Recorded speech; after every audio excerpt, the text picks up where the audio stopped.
Well. You're listening to Gloves Off with Professor Buitrón. Alright then, I may say words on point, straightforward. No jibber jabber, everybody forward. Issues, facts and solution. Get it at Gloves Off with Professor Buitrón. Alright, what other thing is a revolution? Get it on point with Professor Buitrón. Gloves Off, no nonsense issues, politics, community. A better men follow reader. Gloves Off, a revolutionary show with everything that you need to know. With Professor Buitrón. Watch ya! We're back at you in Gloves Off. I'm Professor Buitrón. I'm here with Cuitláhuac Rodríguez from the Tecolotes. How we doing? Fine, thank you. Glad to be here. Thank you for having me. Well, thank you for reaching out, and thank you all for the wonderful work that you all been doing for many years with the Tecolotes. And I'm glad to see, them back in Laredo, because I remember being from Laredo, left, the Tecolotes were here, then for a while they were gone for a little bit and came back again. So I'm glad Laredo's embracing that icon. What's going on? Well, as you said, the Tecos have been back for this would be their third season, and the front office, the ownership, everybody's very happy here. Everything's gone smooth so far until this little situation came. Currently there's been a lot of talk in the newspapers and in the radio about what's going on with Tecolotes, and really there's nothing really going on. There's two issues here that are very important for the Tecolotes. Number one is the use of the stadium. Right now, as per the agreement, the Tecolotes have a right to use the unit rate between March 1st and October the 31st. Okay. To use as needed. After that, if the Tecolotes want to use the stadium, they have to pay a fee to the city. Okay. Which when it was done was, it wasn't really up to the league rules, but because everybody was excited about playing in Laredo, Texas, and being back in Laredo and then playing in the United States again, well, the league said okay for now, but you have to fix it because the league requires that all its members, all the teams, have full control of their stadium all year. Why? Because anything can happen. They can call right now and say, we just had our meeting and we're not going to play from March to August. We're going to play from June to November. They want to make sure everybody can get up and go immediately. That's understandable. You need to continue with the sport and so on and so forth. So you need to have a venue where you can play with it. And I understand the cities as well. But I think those are things that are and also. Now that the Tecos are more established in Laredo with this ownership group, we've sat down and we've talked about Tecolotes want to get more involved with the community. Sure. That we like, for example, unfortunately because of the COVID, we weren't able to do a lot, but we did do some clinics for some batting clinics for kids, and we want to do more things like that. But in order to do things like that, we need the stadium. We can't be, let me see what days, and we want to be able to do it. That, and we're also thinking of having more little mini camps for kids, for younger kids from Laredo. Maybe they have some ability, and they can go from it can be from a camp to almost a tryout. So those are the things that things that we're looking at that we want to do, which is another reason why we would like to use the stadium. Now, when we say use the stadium, what's important here to note is that the Tecos don't have exclusive use of the stadium. The Tecos have a non-exclusive use contract. So if somebody comes along and goes to the city and says, we want to have a concert at Unitrade. Okay, as long as it doesn't interfere with our schedule dates, right? Which we have to present to the city before the season starts. Then it's fine. So that's no problem. That's what I believe is the not really issue. Actually, none of them are big. The other issue, which has turned very big and almost political, you could say, is the concessions. Oh, well, there's money involved. There's a lot of money involved there. And what's going on with the concessions is, do you all have, Well, how's it look? you see that according to, again, going back to the contract with the city, when it came to the concessions, the city did, and when I mean concessions, I don't just mean the food, I mean ticket sales, the gift shops, all that, you know. The city awarded the Tecolotes 100% exclusivity for the concessions. So, you know, the ownership came, they met with a local concessionaire, and, you know, they said, well, you know, he's local, let's give him a chance. So this company came in, it wasn't really up to par. You know, we got complaints from fans. We have complaints also as a front office, but you know, mostly the complaints from fans. You know, the beer's warm, the food ran out, or the food's not that good. You know, and when something like that happens, you know, people, you know, you're at the game and you get a warm beer, you're not like, oh, the concessionaire's no good. You think Tecolotes, they're not doing their job and this and that. So it looks bad on us. Absolutely, you have a prime product with low cost service over here. You know what I'm saying? You know, and unfortunately, it happens in Laredo more so than none. You know, you pay an outrageous amount over here, and you're getting you know, half-star service over here. You understand? Yes. And we're paying 5-star price or wages left and right. But what happened with the concession stand? Here's a question. Was the concession stand, let's say if a person comes in and they say, we're gonna use it for a concert, Mm-hmm. would you all still have the concession? Well, you see, according to the contract, yes. Okay. According to the contract, because it was awarded to the Tecolotes 100%, but, I'm sorry, and going back to that, and after, if it's a non-baseball event, 30%, I believe, goes back to the city, of the concessions, 30% of the income. Now, when this was done, the ownership of the Tecolotes said, look, my business is not concessions. You know, I want to control the concessions for my events. If you all have a concert or anything, go ahead. I don't want to get involved. That's not my business. So again, right there, we're pretty much told them, you know, use the stadium when you want, bring the concessions that you want for your events. If you don't, or if for some reason you get stuck and you need to use ours, well, we'll do it. But the ownership's not interested. Our business is baseball. Sure. It's not selling food or anything like that. So you know that's where it sort of gets it gets confusing, because you know in the agreement that Tecolotes have with the city, it's very clear. The concessions are yours. But now it seems, well, not it seems, the city, there's people in the city that are saying, no, you have to use this concessionaire. Wait, why do I have to use this concessionaire? Besides, I already tried using them for 2 years. It didn't work out. You know, there's still issues. Sure. From 2 years ago. So yeah, you know, let me move on. I already have plans to bring in others, to fix the concessions for my events. But you know, the city keeps and now the city has informed us that they put it out to bid, the management of the stadium, and that includes obviously the concessions.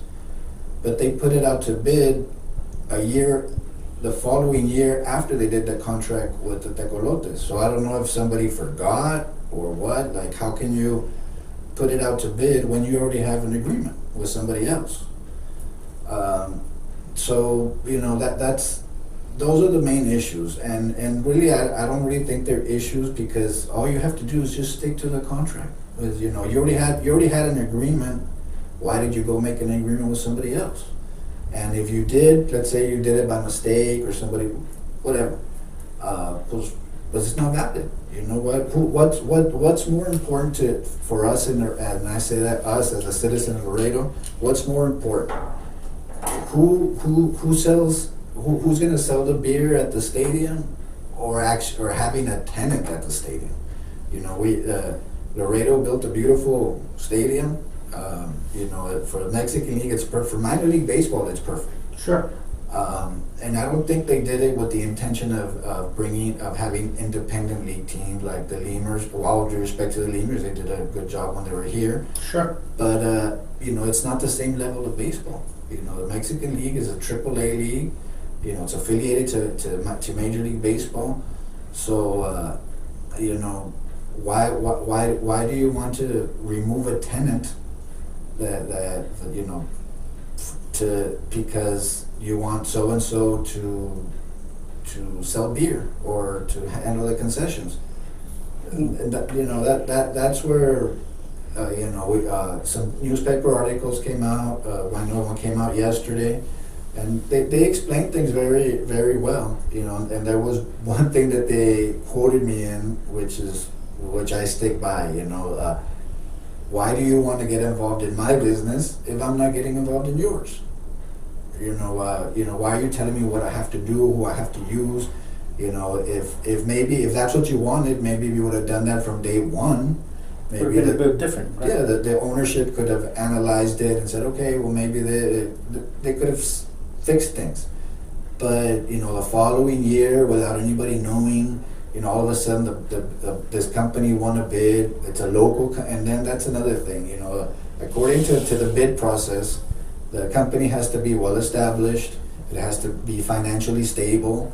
It has to prove that it can handle it. Sure. Now, the company that won the bid is a new company. It was formed a month before the bid was done. So how can you say that company's financially stable? You can't. You cannot. How can you say what they're going to bring to the city when they just started, when they're a month old? You know, and then that's the other thing that I get a lot, or that I've gotten from the city is like, well, it's because such and such a company last year did an event and it made, you know, $50,000 for the city, and the Tecolotes, well, they don't really bring money to the city. It was like, okay, but that's not the point of the Tecolotes. The Tecolotes weren't brought here to deposit money into the city. The Tecolotes were brought here as entertainment for us, for us that live here, because there's nothing else. There's no family entertainment in Laredo. Mm-hmm. So, you know, we needed something, and we needed a tenant for that $20 million stadium. For a nice white elephant.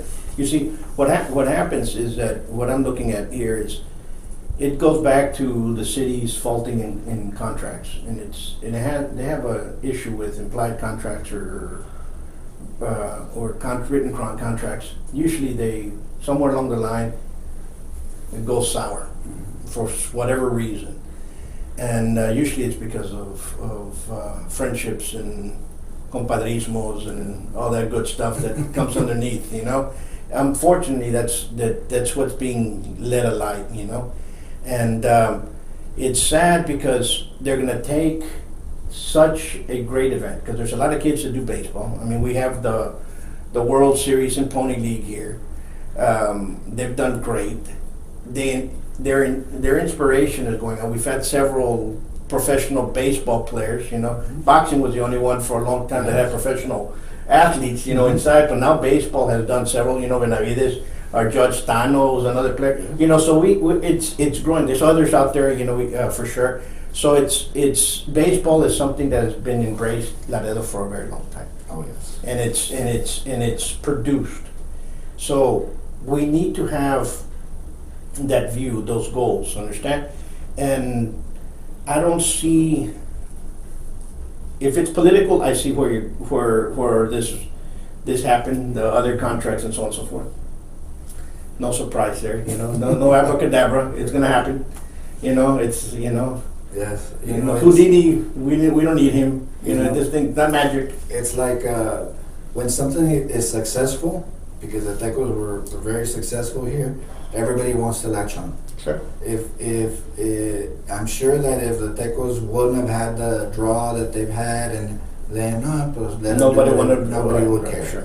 But since they, when there's success, everybody wants to hook onto it, and it's not. And in this case, well, in any case, it's not right, because the Tecolotes, yes, they're owned by the Mansur family, but when I think of the Tecolotes, I don't think of the Mansur family. I think of the Tecolotes. I think of them as my team, our team, Laredo's team, not their team. Sure. And then what they do, that how they represent both Laredos, the two countries. I mean, that's unique in the world. Nobody in the world can say that, but we can. Laredo's been lately since the Tecos started doing this. The Wall Street Journal, New York Times, a couple of times. Now they made a movie, and it's all positive. They don't talk, when they talk about the Tecos, they don't talk about the drug trade, they don't talk about the murders, they don't talk about it, they talk about sport and about positive things. And like you said, the youth, the kids can inspire them. I agree, Laredo's a huge baseball town. Sure. I mean, they've tried basketball teams, they've tried football teams, semi-professional, and it hits for hockey, but everybody goes back to its roots, which is baseball. Sure. And yes, there's been a couple of representatives at the major league level, a lot at the minor league level.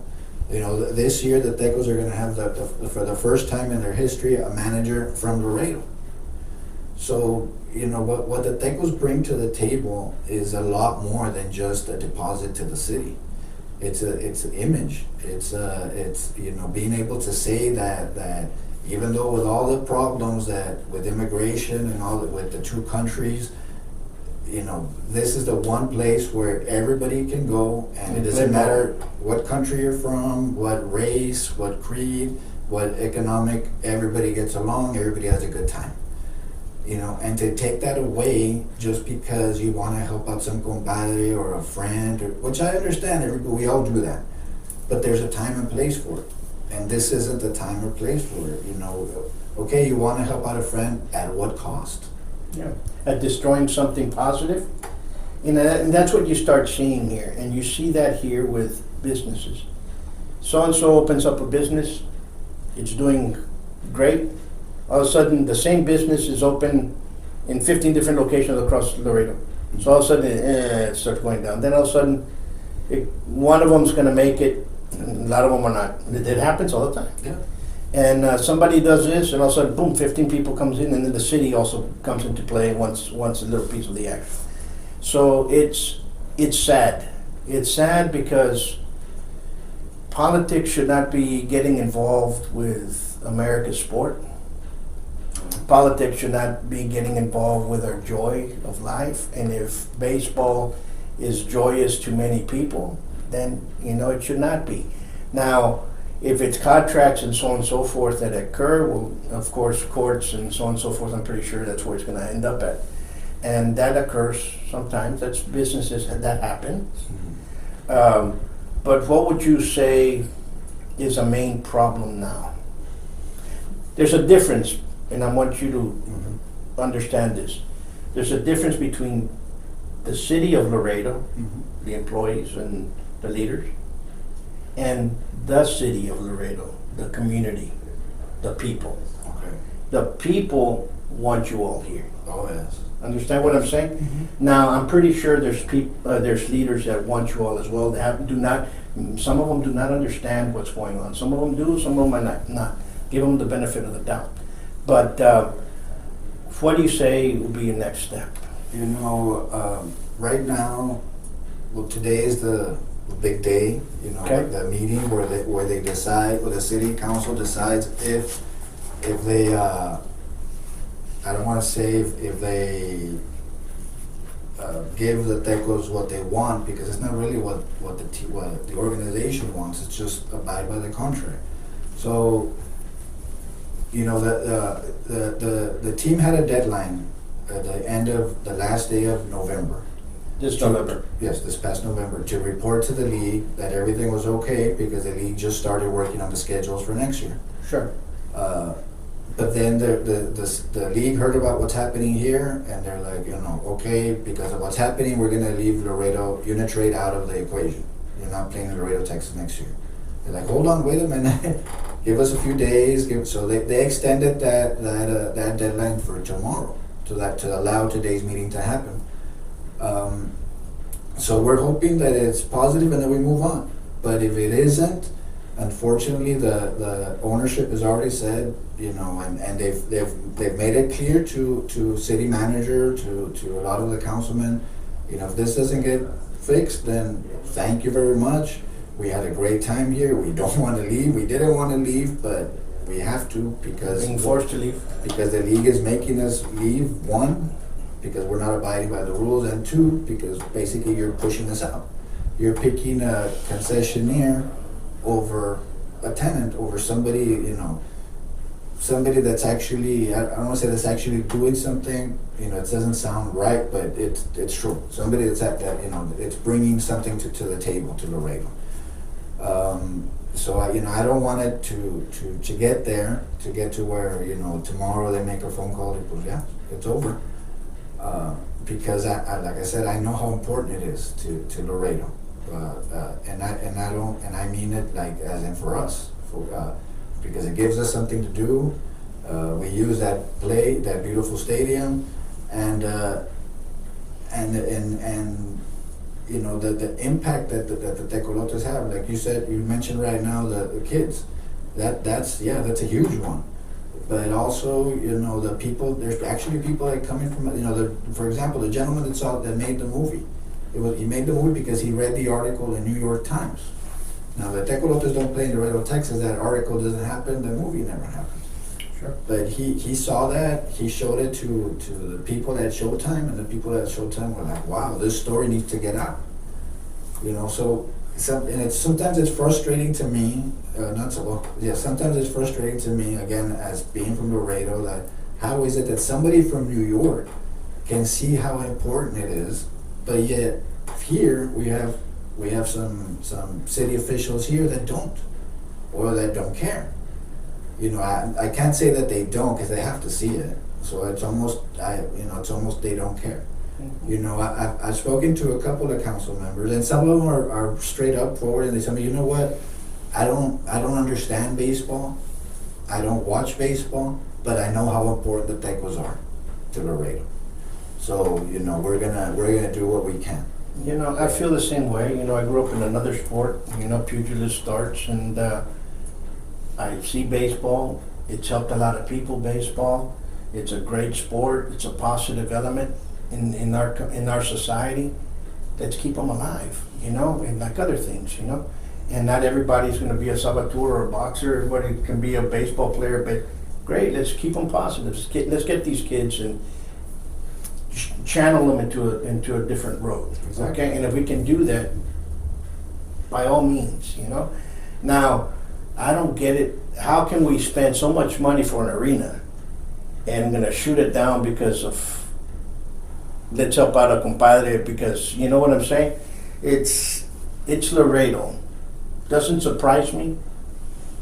In fact, it's to be expected. And it's sad to say that, to be expected, because you see it with everything going on here. All of a sudden something happens, and all of a sudden they want to go in there and they colocan las garras ahí adentro y lo destruyen. And you're like, you just destroyed it, And me being from Laredo, the owners are not from here. So it sometimes becomes embarrassing to me that, to get these important business people that aren't from here, that are investing in Laredo, to talk, that they don't know what they're doing, it's son indios con poder, I don't want to say talking bad, but they're almost forced to talk bad because of what their situation they're in. They brought in a team to Laredo, so obviously it has a big cost. They're investing more into the team to make it better. They're trying to get involved in the community, and at the same time, certain leaders are pushing you out. What's going on? And then we have in Nuevo Laredo, the mayor and the officials there are, I don't want to say the opposite, but almost the opposite. Like, you know, we don't call them, they call us. Hey, what do you need? Is everything okay? What's going on? Yeah, I heard this, you know, you know. Whereas here, we have to call, and sometimes they don't even pick up the phone. You know, before all this happened, there was several times that I know that the owner tried calling a lot of city officials at all levels, and he would put the phone in front of me and he goes, look, and he would send and voicemail, send, and I say, you would go one to the other, and I'm well, you know what, maybe it's just a day. Well, 2 days he does it again, and like that, and it was like that for about a month. Until the article came out about 2.5 weeks ago about the situation that's happening. Then everybody reacts. Then we even got word that there was some council members that were upset. I don't know what they were upset at, because there was no lies in there. There was nothing made up. It's the truth. And you know, we wanted people of Laredo to know the truth, because say today doesn't go well, at least for the Tecolotes in that meeting, and the Tecolotes leave. We don't want people to say, oh, the Tecolotes left because they're greedy, or the Tecolotes, no. We want to stay. We were doing everything we possibly, it's very frustrating, because this shouldn't be happening, you know, doing everything we can to stay. But, you know, getting this resistance, you know, and I don't know if you saw, it was a great, going back to the movie, the director of the movie, the producer, Andrew Glazer. What's the name of the movie? Bad Hombres on Showtime. He heard about what's happening here. He fell in love with Laredo and the people and the team so much that he's still in New York. He's still following Laredo, and then when that article came out that same morning, he sent to everybody like, what's happening? You know, why is this even an issue? So the next day he sent a letter to City Council, a beautiful letter.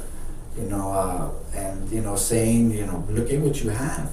You know, what you have is unique. It's great. It does so much for everybody, not only at the local level, but at up high levels. To be able to, you know, with the wall and all this happening, and you know, the bridge is closed. You know, to be able to say what that baseball team plays in both the U.S. and Mexico and is embraced by both countries is incredible. And you're willing to throw that away over, you know, who's going to sell beer at the stadium? You know? They've always said that a prophet is not recognized in his hometown. And unfortunately, Laredo's that way. We have great talent here in Laredo, and they're brushed to the side and they're killed off because of people that have no talent. Understand what I'm saying? Yes. And it's unfortunate. And it's unfortunate that the compadrismo still exists.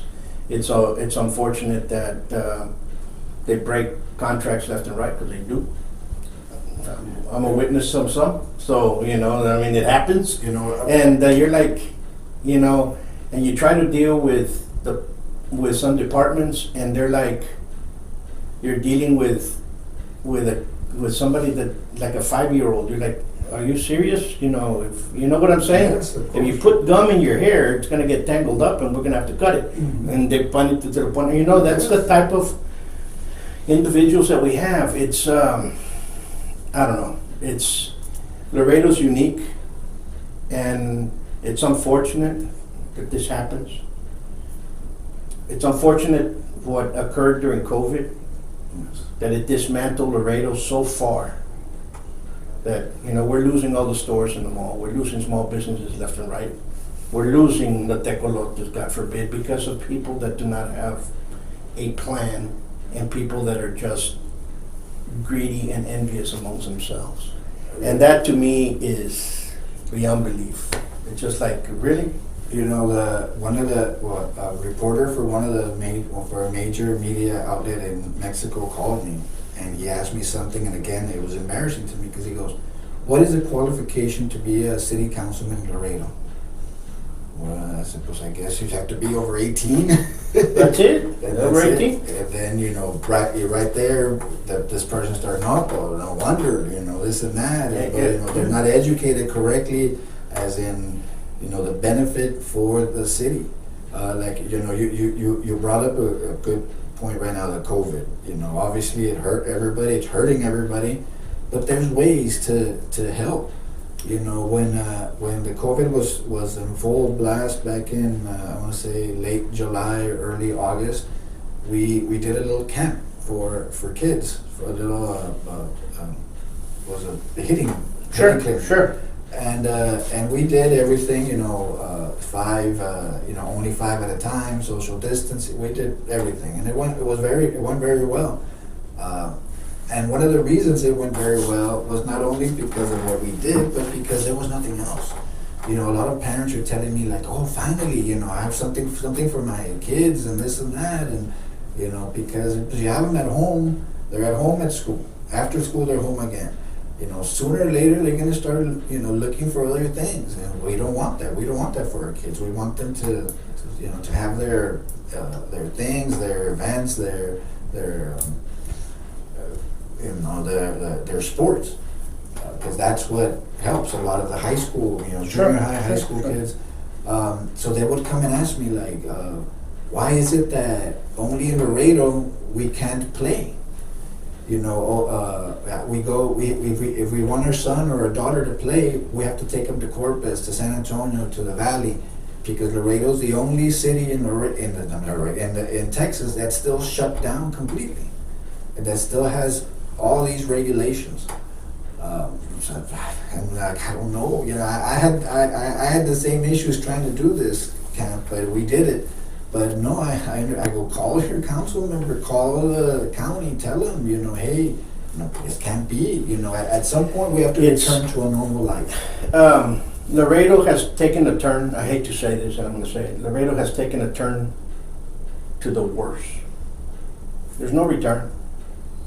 And we can put 3 new councilmen inside now, members, and 3 new ones in the next 2 years. And the damage that they've done in this year to Laredo, it's right now, what can we salvage? Right now, what is it, can we salvage? I have a friend of mine that once opened up a restaurant. He said, don't come to Laredo. Don't come to Laredo. Don't, period. Boom. I put you into the mall. The mall's, it's closing. And there's no stores. Last time I went there was 17, 18 stores that were just closed. There's nothing. Go somewhere where you're going to be liked, where small businesses are going to be liked. Well, Chihuahuas, maybe I should go with my cousin over in McAllen. Right? Go to McAllen. They like small businesses over there. You know what? It's sad to say that to somebody that is being brought in with their dreams. I'm going to open up this business. I'm going to do this. And be careful, Laredo. You know what I'm saying? So right now, we as Laredoans, we have to be very, very careful of what's going to happen. And in the meeting tonight, hopefully they wake up, and hopefully they understand that this is their mess up, and it's not you all, because that's probably what they're going to try to do. Oh, son los Tecolotes. Not us. We didn't break the contract. Well, you know what I'm saying? Yeah. That's basically what happened. We didn't do anything about the contract. It wasn't us. Yeah, no, you know what I'm saying? I've already gotten those comments from some of them. Oh well, it's because that. Well, it's nothing. We had a contract in 2018, and then you did another one in 2019. So right there's something wrong. Or that should invalidate the 29. Okay, let's say somebody forgot, which I doubt, but let's say somebody forgot. That should invalidate the 2019. What's more important to you? The Tecolotes and what they bring to Laredo and what they do for Laredo, or a management company for the stadium? We're a stadium that's not even being used. That one of the arguments was that, oh, well, no, it's because this management company is going to bring concerts. Well, let them bring them. But why during our season? Why are you going to make us pay for it? Not pay for it, but you know what I mean by pay for it. And then there's the arena next door. Because the arena should be the first option for concerts, not Unitrade. you know, and I believe they've had one concert there, and it was in a parking lot. So, you know. Yeah, no, I mean, like I tell you, it's we wish you the best, and we do not want to let you all to leave, because Laredo embraces heavily the Tecolotes. You know, Thank you. Tecolotes are part of Laredo. But again, like I said, unfortunately, we have some very illuminating wonders that are inside our leaders now, that all of a sudden they get up there and all of a sudden they become Moses. You know, they all of a sudden they have all this wisdom, and you're like, really? ¿De dónde? You know, you didn't have it yesterday. Didn't have it Now you yesterday. swore, and You know, you became illuminated. and you're a public servant. And you're a public servant. You know what I'm saying? And I hate to insult that way, but it's that you get some of these guys in there, and I know them all, and you're talking to them, and all of a sudden they're like telling you this thing, and I'm like, well, when did you become a rocket scientist? You know, when did you become a? You know what I'm saying? Yes. When did you become a budget Expert, expert? you know, you understand? Yeah. So anyway, we'll wish you the best. Well, thank you. And folks, peace. Remember, we still have a little bit of restrictions, but let's move on. The following political paid advertisements do not reflect the political opinions of the program or its associates. Any political campaign or candidate who wishes to purchase advertising can do so. Advertising is open to all on behalf of Gloves Off. Got a lot of candidates out there, but we all know who the best candidate is. Hello, my name is Ricardo Quijano, and I am supporting Nelly Villalma. I'm a veteran here in the community, and just recently, because of her, the veteran's been left out, used as pawn, no more. She stepped up to the plate and made it happen, and I'm very grateful for Councilwoman Nelly Villalma doing what she's doing. She's always based her decision on ethics, morality. She's a lady of integrity, honesty, working hard for the city of Laredo. Thank you, Laredo.